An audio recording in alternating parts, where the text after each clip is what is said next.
सूर्या नाम का एक बुद्धिमान देवगुरु रहता था। वे अपने अथाह ज्ञान, दयालु स्वभाव और जीवन के अशांति में भी शांति पाने की कला के लिए प्रसिद्ध थे।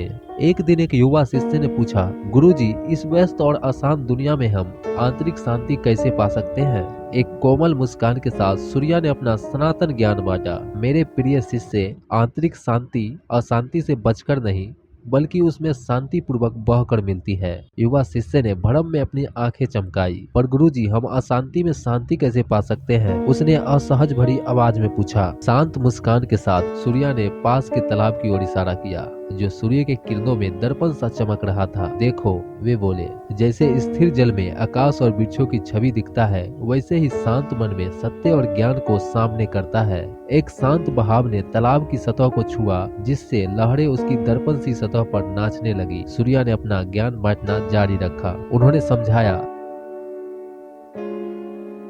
जब पानी उथल पुथल की हवाओं से विचलित होता है तो प्रतिबिंब विकृत और धुंधले हो जाते हैं। इसी तरह हमारा मन जब दुनिया की अशांति से भटक जाता है तो हमारी वास्तविकता की समझ धूमिल हो जाती है। लेकिन अगर हम तूफान के बीच मन को शांत रखना सीख ले तो हम दुनिया की अस्पष्टता और सौंदर्य को देख सकते हैं। सूर्या के हर शब्द युवा शिष्य अपने हृदय में एक नई समझ का अंकुर फूटता महसूस किया। गुरु की शिक्षाओं से प्रेरित होकर उसने शांति और सजगता के मार्ग पर चलने का निश्चय किया। दिन प्रतिदिन युवा शिष्य ने मन को शांत करने और वर्तमान क्षण को स्वीकारने का अभ्यास किया, चाहे चारों ओर कितना भी कोहलाल क्यों न हो। समय के साथ उन्होंने एक नई शांति की खोज की, जो उनके अंतर मन में एक शांत नदी की तरह बहती थी, उन्हें गहरी आंतरिक शांति की ओर ले जाती थी। तो प्रिय, इस अमर सबक को याद रखना, शांति की शक्ति दुनिया के कोहलाल से बचने में नहीं बल्कि उसमें शांति पाने में है। सजगता विकसित कर और वर्तमान को खुले दिल से अपनाकर हम जीवन पथ पर शांति से चल सकते हैं, औरों को प्रेरित करते हुए।